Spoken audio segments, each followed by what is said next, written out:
அனைவருக்கும் வணக்கம். இது உங்கள் சாதி மீடியா. நான் உங்கள் சந்தோஷம். இன்றைக்கி பிரதமரோட 125 நாள் திட்டம், ராம்ஜி திட்டம். அதில் 95,000 கோடி ஒதுக்கியிருக்காங்க. மத்திய அரசினுடைய பங்களிப்பு, மாநில அரசினுடைய பங்களிப்பு 56,000 கோடி. கிட்டத்தட்ட 1,51,000 கோடி ஒதுக்குறாங்க. மத்திய அரசினுடைய பண்டுன்னு எடுத்துக்கிட்டாலே இது வருஷம் 90,000 கோடி ஒதுக்கியிருக்காங்க. அதில் 75,000 கோடி ஊழல், 15,000 கோடி போய் சேர்ந்தால் பெரிய விஷயம். 15% மக்களுக்கு போய் சேர்ந்தால் பெரிய விஷயம். இந்த 125 நாள் வேலை திட்டத்தை ராம்ஜி திட்டம்னு போடுறத விட கிளவி திட்டம்னு போட்டால் நல்லாயிருக்கும். அதோட காட்டு மிராண்டி திட்டம்னு கூட போடலாம். உலகத்தில் எந்த ஊர்லேயும் புல்லு கத்தியை வச்சுக்கிட்டு வாய்க்கால் வெட்டுறவன், ஆறு வெட்டுறவன் உலகத்தில் எங்கேயுமே கிடையாது. இந்த காலத்தில் எவனாவது இந்த மாதிரி வாய்க்கால் வெட்டுறதுக்கு புல்லு கட்டி வச்சுக்கிட்டு கிழமைகளை அழைச்சிட்டு போய் வெட்டுவானா? இந்த பிரதமர் மோடி ஆட்சியில், ஏற்கனவே இருக்க காங்கிரஸ்கார ஆட்சியில் தான் இது நடந்துச்சு. இந்த திட்டத்தை உடனடியாக ரத்து பண்ணிட்டு விவசாயிகளுக்கு 2,000 ரூபா 3 டியூ கொடுக்குற மாதிரி இவங்களுக்கு 12 டியூ 2,000 ரூபா, அல்லது 4ஆக பிரித்து 6,000 ரூபா விகிதம் 24,000 ரூபா இப்படி மோடி அவர்கள் கொடுக்க முயற்சி பண்ணணும். உலகம் கண்டிராத திட்டம் இந்த கிளவி திட்டம். வருஷத்தில் ஒரு தடவை மொத்த பேரையும் கூட்டிக்கிறான். கலெக்டர் வரான்னு சொல்லி, சும்மாவே வரான்னு சொல்லி மொத்த பேரையும் வர சொல்லி, நீங்கள் வந்தால் தான் சம்பளம் சொல்லி கொண்டு வந்து உட்கார வச்சு டிசைனாக போட்டு எடுத்துக்கிறான். அதை வச்சுக்கிட்டு மாதம் எப்போதும் 30 பேருக்கு தான் வேலை கொடுக்குறான். 30 பேர் 35 பேர்.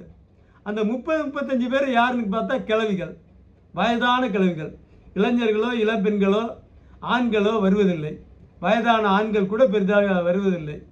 இந்த கிழவிகளை மட்டுமே வச்சுக்கிட்டு 125 நாள் வேலை திட்டம்.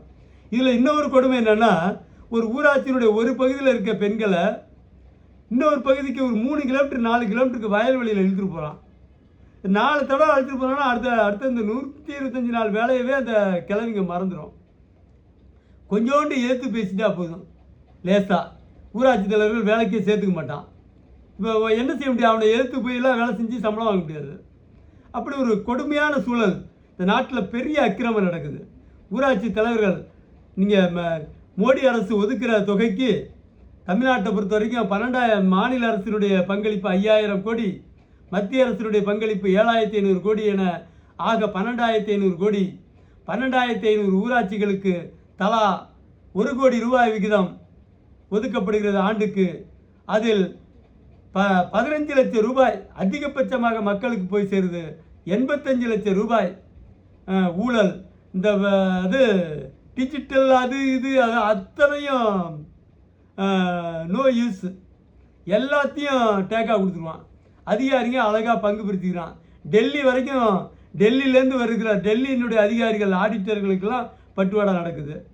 அதனால் மோடி அவர்கள் இந்த காட்டு மிராண்டி திட்டத்தை, இந்த கிளவி திட்டத்தை ரத்து செய்து மக்களுக்கு பயனுள்ள வகையில் பணத்தை கொடுக்க வேண்டும்.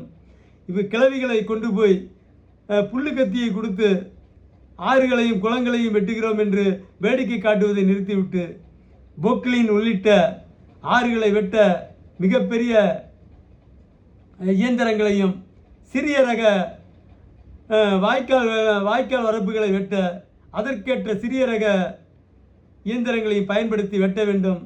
உலகின் கேலிக்கூத்தான ஒரு திட்டமான இந்த 125 நாள் வேலை திட்டத்தை, ஊழலின் மிகப்பெரிய ஊழல் திட்டமான 125 நாள் ஊழல் திட்டத்தை உடனடியாக ஒழிக்க வேண்டும். ஆண்டொன்றுக்கு இதில் 90,000 கோடி, கடந்த ஆண்டு வரை 75,000 கோடி ஊழல். 12 ஆண்டுகள் மோடி அவர்களினுடைய ஆட்சியிலே 9 லட்சம் கோடி ஊழல். உலக சரித்திரம். இந்த ஒரு திட்டத்தில் மட்டும் நீங்கள் போடுற அத்தனை திட்டமும் ஊழல் தான். நாட்டில் மத்திய அரசு போட்டாலும் ஊழல் தான், மாநில அரசு போட்டாலும் ஊழல் தான். நீங்கள் இந்த 125 நாள் வேலை திட்டத்தில் மட்டும் 12 வருஷத்தில் மோடி ஆட்சியில் 9 லட்சம் கோடி ஊழல். மத்திய அரசினுடைய பண்டில் மட்டும், மாநில அரசினுடைய பண்டு தனி, அது ஒரு 3 லட்சம் கோடியாவது வரும் என்று சொல்லி இந்த ஊழலை தடுக்க கடும் சட்டத்தை மத்திய அரசு இயற்ற வேண்டும். இப்போது இருக்கிற சட்டத்தால் ஊழல்வாதிகளை ஒன்றும் செய்ய முடியாது என்று ஆகிவிட்டது. குறைந்தபட்ச தண்டனையாக 20 ஆண்டுகளாவது ஊழல் செய்வோருக்கு, லஞ்சம் வாங்குவோருக்கு தண்டனை விதிக்க மத்திய அரசு ஆவணம் செய்ய வேண்டும் என்று கேட்டு முடிக்கிறேன். நன்றி, வணக்கம்.